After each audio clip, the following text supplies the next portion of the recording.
Side ఎక్కడైతే source country ఏది ఉందో వాటికి పంపించేయచ్చు అనేది నిబంధనలు. దాని ప్రకారం నేను అటవీ శాఖ మంత్రి బాధ్యతగా తీసుకున్న తర్వాత నేపాల్లో ఉండిపోయింది, మనం చేసాం. అది ప్రాసెస్లో ఉంది. కొన్ని ఈ ఇష్యూస్ అవి సార్ట్అవుట్ చేస్తాం. అలాంటిది మన పక్క రాష్ట్రాల్లో దొరికినప్పుడు నేను అడిగింది ఏంటంటే, అలాంటి ట్రీటీస్ ఏం లేవా మనకి అన్నాను. లేదు, మీరు ప్రయత్నం చేస్తున్నాం అంటే, అంతకుముందు 23లో ఒక నోడల్ ఏజెన్సీ పెట్టాలని ఒక ప్రయత్నం జరిగింది, ఉంది. అప్పటి గవర్నమెంట్ దాన్ని ముందుకు తీసుకెళ్ళలేదు. సో నేను తిరిగి దాన్ని రివైవ్ చేసి భూపేంద్ర యాదవ్ గారి దృష్టికి తీసుకొస్తే ఆయన ఈ రోజున అపాయింట్మెంట్ ఇచ్చారు.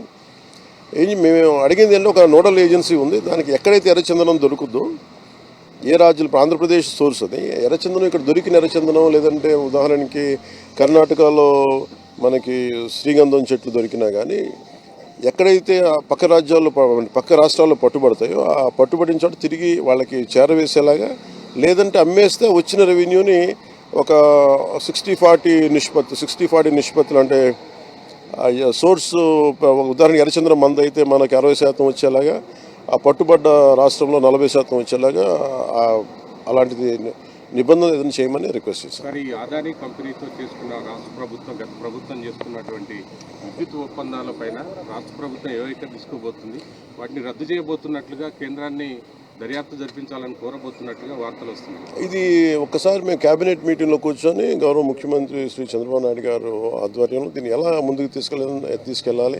ఎందుకంటే మేము 7 పేపర్స్ చేసినప్పుడు జనరల్గా ఒక ప్రెస్ మీట్లో చెప్పలేదు. దానికి చాలా త్వరగా ఎక్సర్సైజ్ చేసాం, చాలా లోతుగా అధ్యయనం జరిపిన తర్వాత కానీ మాట్లాడలేదు. ఇది కూడా సెన్సిటివ్ విషయం. ఎందుకంటే నాకు అనిపిస్తుంది ఏంటంటే, వ్యక్తిగతంగా ఇది ఒకటి ఖచ్చితంగా గత ప్రభుత్వం చాలా అవకతవకలు జరిగినాయి, అది దాంట్లో భాగమా లేదా అనేది చూడాలి.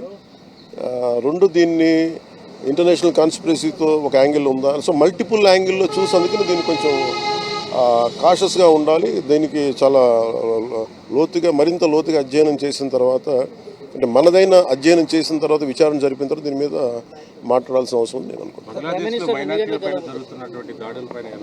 మనందరం ఖండించాలి కదండి.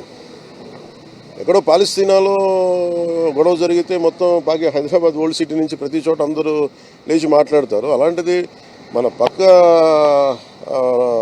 దేశమైన మన నేబరింగ్ కంట్రీ బంగ్లాదేశ్లో హిందువుల మీద ఊచకోత జరుగుతూ ఉంటే, దాడులు జరుగుతూ ఉంటే బేసిక్గా భారతదేశం సమాజంలో స్పందించదు. అది నాకు చాలా ఆవేదన కలిగిస్తుంది. ఇండియన్ ఆర్మీ అంటే ప్రతి దేశంలో ప్రతి రాష్ట్రంలోని సైనికుడు ఉంటారు. అక్కడ వాళ్ళ రక్తాలు దారపోస్తే తప్ప, వాళ్ళ ప్రాణాలు కోల్పోతే తప్ప ఈరోజున బంగ్లాదేశ్ విమోచన జరగలేదు. షేక్ ముజిబుర్ రెహమాన్ ఆయన ప్రభుత్వం స్థాపించలేకపోయింది. ఇది ఎక్కడో చోట అందరం కలిసికట్టుగా మాట్లాడాలి. ఈ భయాలన్నీ వదిలేసి, ఎక్కడ పాలస్తీనాలో జరిగినప్పుడు ఒక ఎకోసిస్టమ్ అందరూ బలంగా వచ్చి నిలబడ్డప్పుడు, మీరు బంగ్లాదేశ్లో హిందువులను ఊచకోత జరుగుతుంటే ఎవరు ఎందుకు మాట్లాడరు? అందుకని అది నేను మాట్లాడడం స్టార్ట్ చేశాను. I think it is our fundamental, ఇది మన ప్రాథమిక బాధ్యత. ప్రతి ఒక్క భారతీయ పౌరుడు దీని గురించి మాట్లాడారు.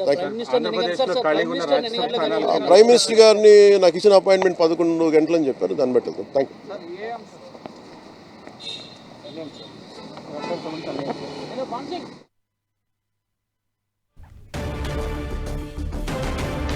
ఢిల్లీలోనే బిజీగా గడుపుతున్నారు AP deputy CM Pawan Kalyan. కేంద్ర మంత్రి భూపేంద్ర సింగ్ తో పవన్ కళ్యాణ్ భేటీ అయ్యారు. పట్టుపడ్డ ఎర్రచందనం విషయంలో రాష్ట్రాల వాటాను నిర్ణయించాలని కోరామన్నారు పవన్ కళ్యాణ్. అలాగే గత ప్రభుత్వ అవకతవకలకు పాల్పడిందని ఆరోపించారు. దానికి తగు విధంగా చర్యలు తీసుకుంటామని తెలిపారు. అటు బంగ్లాదేశ్లో హిందువులపై దాడి ఆవేదన కలిగిస్తోంది అన్నారు పవన్ కళ్యాణ్.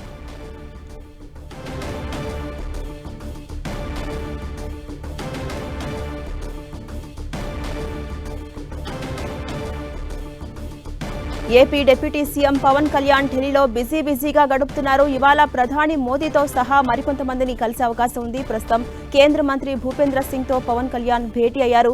అలాగే పట్టుబడ్డ ఎర్రచందనం విషయంలో రాష్ట్రాల వాటాను నిర్ణయించాలని కోరామని తెలిపారు పవన్ కళ్యాణ్.